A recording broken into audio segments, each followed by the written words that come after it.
Hoy es 14 de mayo del 2026 con este frescón.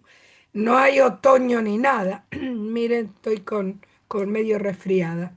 Bueno, vamos a empezar entonces con las efemérides y van a ver que hay unas cuantas. Hoy es el Día del Futbolista Argentino por el gol de Ernesto Grillo en 1953. La selección argentina venció por primera vez a Inglaterra 3-1. En 1905 nace Antonio Berni, plástico argentino. Ahí sí vimos nosotros cuando fuimos al centro las pinturas de él, hermosas. ¿Qué era? ¿La Galería Pacífico era? ¿Dónde las vimos? La Galería Pacífico, que son hermosas, qué sé yo. Bueno. En 1796 en Inglaterra, Eduardo de Geuner administra la primera vacuna antivariólica en un niño de 8 años. En 1875 nace el poeta José Santos Chocano, escritor peruano. En 1817 nace el poeta Alexander Kaufmann, alemán. En 1925, la escritora Graciela Romero nace en Chile. En 1950 nace la escritora argentina María Fiorentino. En 1959, Roberto Greene es escritor estadounidense. En 1965 nace eh, Eoin Colfer, escritor irlandés.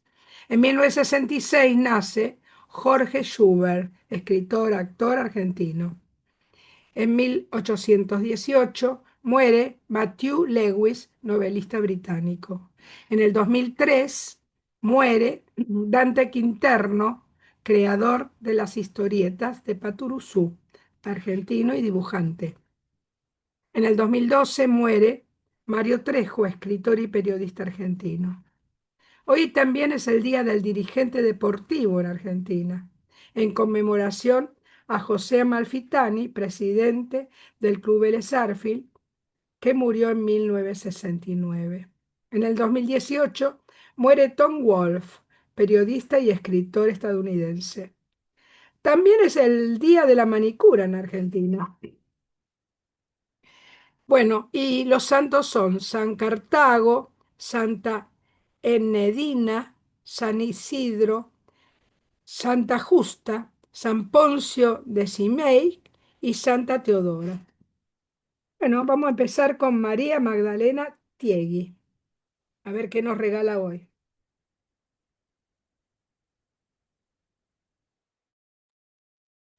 Bueno, puedo, empiezo. ¿Me Sí, empezá. escuchan? Ah, bueno, voy a recitar mis dudas, que es del último libro, Poemas del Alma. Solté las amarras del alma.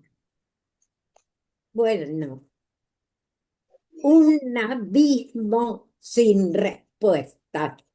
Una dura realidad se asemeja al espejismo, a la duda o soledad. Es estrecho el camino, la entrega, o es pálida la noche del adiós. Es infinito el espacio y la distancia, o más frágil que el aire y la ceniza que quedaron del amor. Te acerca la mirada hacia una estrella, a la profundidad del mar, o es tan lejana para ti la sed que aviva, que es difícil que la puedas alcanzar. Tiembla al despertar un sueño sin destino. tiemblan las manos, mis manos alcanzar. Mas si al buscarla tú no sientes mis caricias, ya no las busques, pues te dejé de amar. Decime cómo se llama el poema, porque anoté el libro, pero el poema no el título. ¿Cómo se llama? Mis dudas. Muy bien, hermoso. Me encantó. José,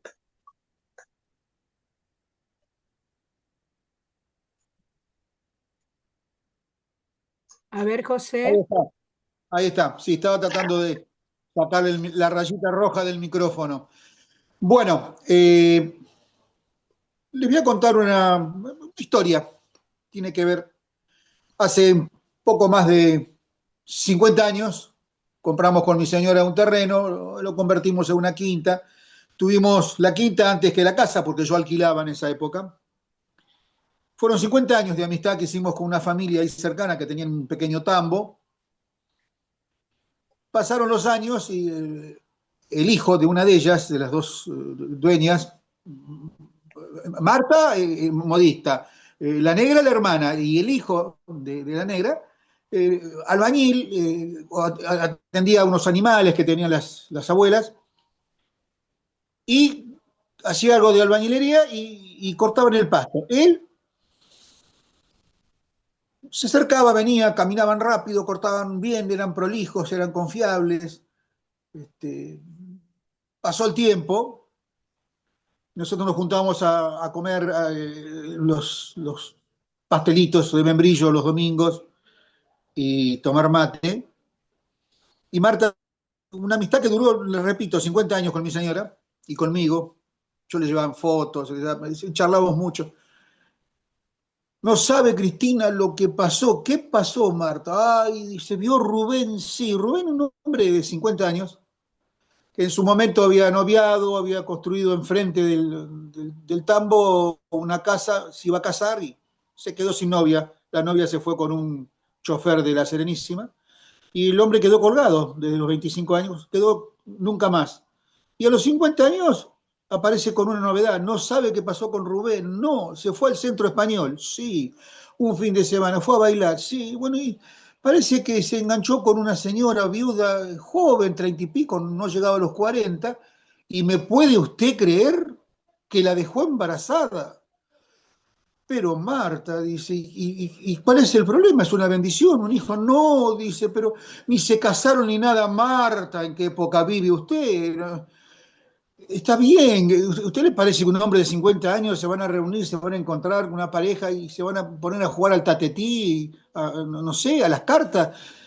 Son gente madura, ya saben lo que hacen y qué sé yo. Bueno, todo esto viene a cuento de que ese embarazo dio sus frutos y nació un pibe precioso. Yo le hice las primeras fotografías como obsequio.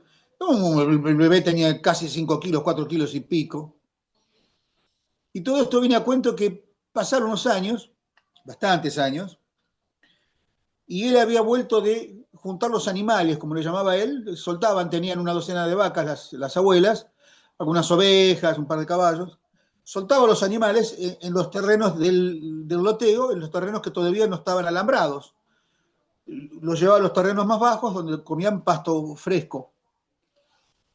Hacía esas tareas de ayudarles a las abuelas con el tema del campo y cuando tenía trabajos de albañilería, trabajaba en albañilería y cortaba el pasto.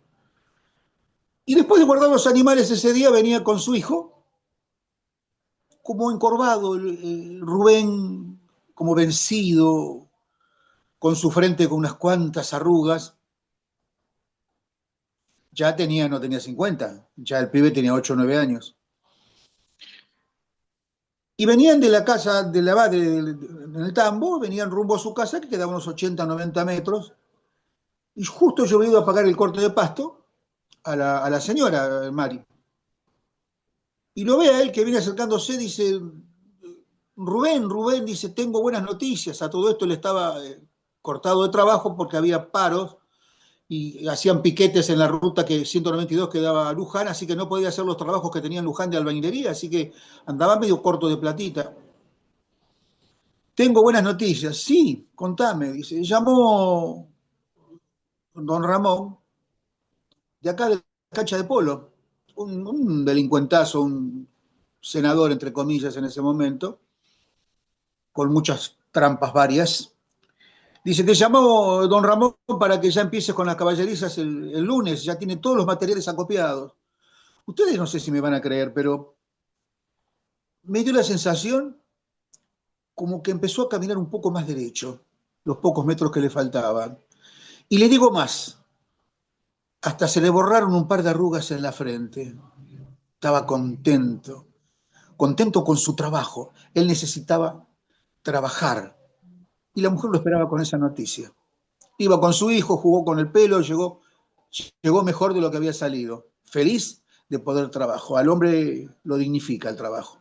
Muchas gracias. Rubén, José Eduardo Ricard. Historia. ¿Qué le pongo de título? Rubén. Muy linda anécdota.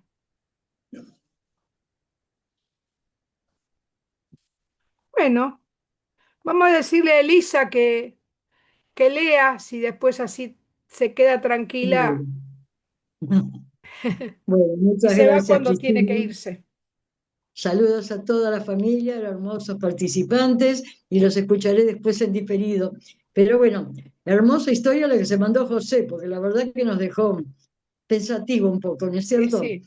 Y voy a comentar, acabo de escribir algo porque tenía que presentar para grandes poetas iberoamericanos una temática, y me pareció que era muy lindo para poder leerlo hoy, acá con ustedes. Espero que les guste. El título es La última estación. Atrapada entre las sombras, un camino me conduce a una inolvidable ilusión, con anhelos y esperanzas. Voy iluminando el espacio, soñando con la libertad, pero ¿será un festejo anhelado, recordando un mundo mejor? Voy marcando un brillo especial, cantando y asombrada para llegar a destino. Es un silencio que se va alejando de luces y voces y apaga en mi soledad. Ya no escucho el susurro del viento. Una luz azul aparece en este nuevo amanecer y ya estoy llegando a la estación olvidada. Sorprendida y confundida, qué lejos estoy. Muchas Qué gracias. lindo, muy lindo, me gustó. Gracias. La última El título estación. era La última estación. Mirta, esta Friedel, gracias, querida. Sí, muchas gracias. Mis hermanas y yo cuidábamos con mucho esmero a Celestina, porque era muy importante en nuestra vida, en la casa, principalmente en la cocina, porque era la cocinera la que nos hacía ricos sabores y buena calidad en los alimentos. A ella le encantaban las malas noticias, o sea que había que leerle todos los días las malas noticias que salían en el diario. Se ponía hasta colorada, temblaba de emoción. Los trenes que chocaron, los muertos que había, cómo le interesaba, el incendio en lo cual murieron los bomberos, el niño que nació muy enfermo y su madre muerta, las inundaciones tremendas donde electrocutó un montón de gente. Eso lo hacía revivir. ¿Qué más? ¿Qué más? Decía. Pero de pronto el mundo cambió. Eran solamente buenas noticias. No se encontraba nada en el diario, más que los científicos habían podido controlar enfermedades tremendas, existían nuevas vacunas, la gente vivía más años. Tonterías. Eso seguramente que no es cierto. Ustedes están inventando. Y se ponía malhumorada realmente. Pero nuestra hermana más chica, Jessica, que le tenía un poco de fastidio, para molestarla nomás empezó a leer una cantidad de buenas noticias. El control de la natalidad, que los niños nacían todos sanos, que las vacunas eran excelentes, que cada vez había menos choques en el mundo, ni de aviones, ni de trenes, ni de autos. Se ponía histérica, Tal es así que hasta pálida estaba. Ese día estaba más pálida que nunca. Y Jessica, como era bastante malvada, con el billete en la mano, mostrándoselo, le dijo, y yo hoy me saqué la lotería. Celestina comenzó a temblar, se deslizó del sillón y cayó muerta al piso.